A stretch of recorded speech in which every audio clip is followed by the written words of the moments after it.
is a compassion fatigue or burnout.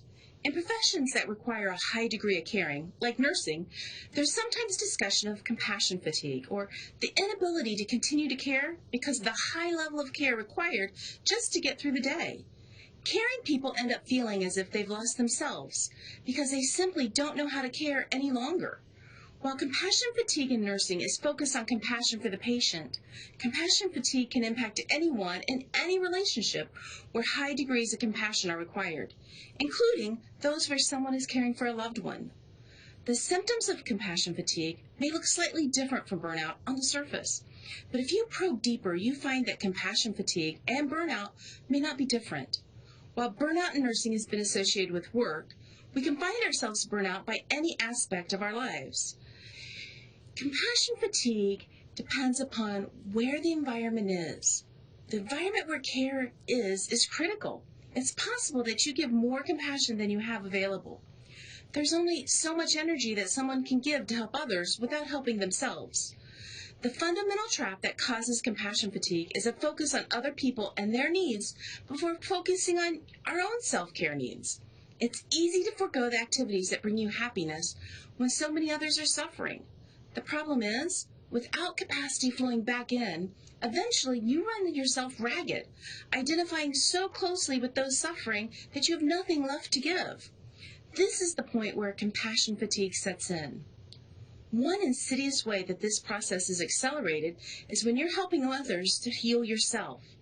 If you were abused as a child, you might try to help other abused children, unconsciously hoping that if you save them, you can save yourself. Unfortunately, children in need keep coming, and the relief for your pain never comes. Reliving your experiences before you've had a chance to address them is a recipe for depletion and compassion fatigue. Burnout's a little different. Burnout is exhaustion, cynicism, and a lack of efficacy. On the surface, this bears little resemblance to compassion fatigue. But as you look deeper, you see that compassion fatigue is a specific kind of exhaustion. It's an exhaustion about having to be there emotionally for other people all the time. Cynicism comes from feeling as if you can't change the situation no matter how hard you try, and inefficacy is what you feel when you don't believe you can make a change. Compassion fatigue doesn't come from the successes of being compassionate and getting good results. It comes when you give everything you have and it doesn't feel like there are any results. The good news about this realization is that you can use the same techniques for recovering from burnout to address compassion fatigue. There are two simple models for burnout. The bathtub model uses a bathtub as a symbol for our personal agency, or our ability to get things done. Results, support from others, and self-care fill the tub up, and the demands we allow to be placed on us drain from it. When our personal agency bathtub is empty, we're in burnout. So to combat it, we can change the results we're getting, the support we're getting, or the degree of self-care we're doing. Obviously, changing the results is the hardest of these to control, but you can spend more time acknowledging your successes to squeeze more emotional energy out of your results. The second model of burnout is that burnout is caused by the gap between your perceived results and the expectations you have for yourself.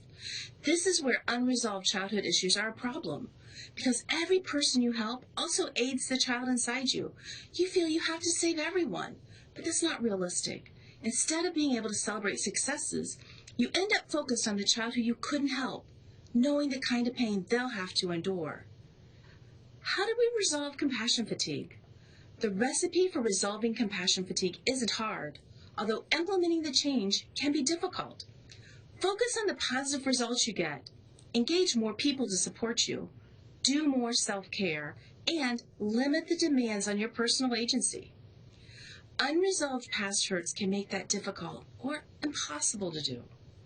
By gaining better awareness of why you're being consumed by the compassion you offer to others, you may find that finding your way out of compassion fatigue and burnout is easier. If you suspect that you have succumbed to compassion fatigue or burnout and you don't have the resources you need, look for resources from your organization, such as employee assistance programs that can offer more resources or counseling. You might also consider a different unit or even moving to a different organization to reduce your compassion fatigue to a more manageable level. Remember, You have to take care of you.